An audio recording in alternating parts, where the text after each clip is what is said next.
조국 법무부 장관 후보자의 국회 인사청문회에 부를 증인의 범위를 놓고 여야가 막판 협상을 시도했지만 결국 접점을 찾지 못했습니다. 여당의 요구로 소집된 국회 법사위 전체 회의도 1분 만에 아무런 합의 없이 끝나면서 다음 주 월요일로 예정됐던 인사청문회는 사실상 무산됐습니다. 국회 연결합니다. 차정윤 기자. 네, 국회입니다. 네, 인사청문회 일정이 코앞인데 여야 입장은 아직도 평행선을 달리고 있습니까? 네, 그렇습니다. 여야 협상 과정을 좀 더 지켜봐야겠지만 다음 주 월요일 교체는 사실상 어렵다고 봐야 할 것 같습니다. 오늘 국회 법제사법위원회 산회로 조국 인사청문회 실시 계획서와 증인 등의 안건 채택이 불발되면서 다음 달 1일부터 시작되는 조 후보자의 인사청문회가 사실상 무산된 겁니다. 앞서 여당인 더불어민주당의 요구로 국회 법사위 전체 회의가 오늘 오전 11시에 소집됐습니다. 하지만 지방에 내려간 여상규 법사위원장 직무대행을 맡은 자유한국당 김도우 의원이 간사간 합의된 의사 일정 등 안건이 없다면서 회의 시작 1분 만에 산회를 선포했습니다. 갑작스러운 산회 선언에 당황한 법사위 소속 민주당 의원들의 항의가 이어졌는데요. 당시 상황 함께 보시겠습니다. 의사 일정 등 안건이 없으므로 이상으로 회의를 모두 마치겠습니다. 산회를 선포합니다.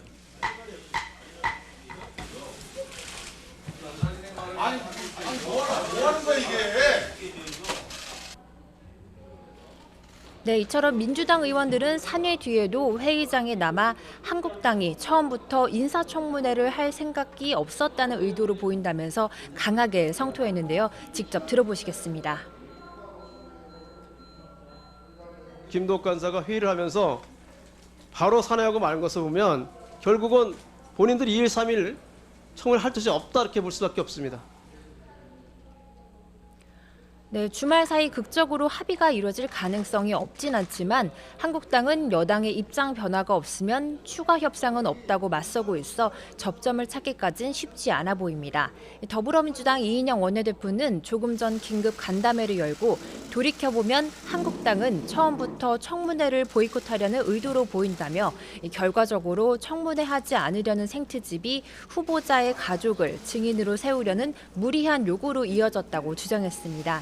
그러면서 청문회 무산을 위한 한국당의 자작극이라면서 거듭 가족에 대한 증인 수용 불가의 뜻을 밝혔습니다. 하지만 자유한국당은 여당이 오늘이라도 조 후보자 가족을 포함한 핵심 증인 채택을 수용해야 한다며 물러설 수 없다는 입장입니다.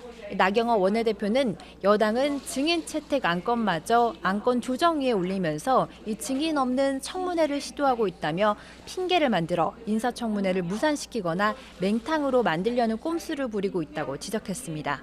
바른미래당 역시 증인 없이 인사청문회를 하기는 어렵다는 입장입니다. 오신환 원내대표는 기자회견을 통해 이 민주당은 야당 탓을 중단하고 자신들이 제출한 안건조정위원회에 성실하게 임하든지 아니면 증인 채택을 위한 법사위 표결에 응하라고 주장했습니다. 네, 오늘 한상혁 방송통신위원장 후보자와 이정욱 여성가족부 장관 후보자의 인사청문회도 시작됐습니다. 어떤 내용이 쟁점이 됐습니까?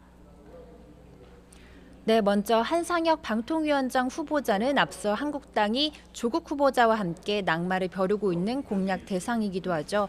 이 한 후보자는 모두 발언을 통해 국민의 선택권은 높아졌지만 신뢰할 수 있는 콘텐츠는 오히려 부족해졌다면서 의도된 거짓 정보와 극단적인 혐오 표현은 여론을 왜곡하고 갈등을 심화시키며 민주주의를 위협하고 있다고 말했습니다. 예상대로 한국당 등 일부 야당에서는 한 후보자가 정치적 편향성에 있어서 방통위의 독립성과 공정성을 확보할 인물이 아니라면서 방통위원장으로서는 부적절하다고 지적이 나왔는데요. 반면 여당은 정책 질의에 집중하면서 방송의 공정성을 지킬 적임자라며 적극적인 엄호에 나섰습니다. 같은 시간 국회 여성가족위원회에서도 이정욱 여가부 장관 후보자에 대한 인사청문회가 열리고 있습니다. 이 후보자의 자녀가 고등학교 재학 당시 발간한 책과 관련해 특혜 논란이 불거지면서 자료 제출을 두고 여야 간의 공방이 벌어지기도 했습니다. 지금까지 국회에서 전해드렸습니다.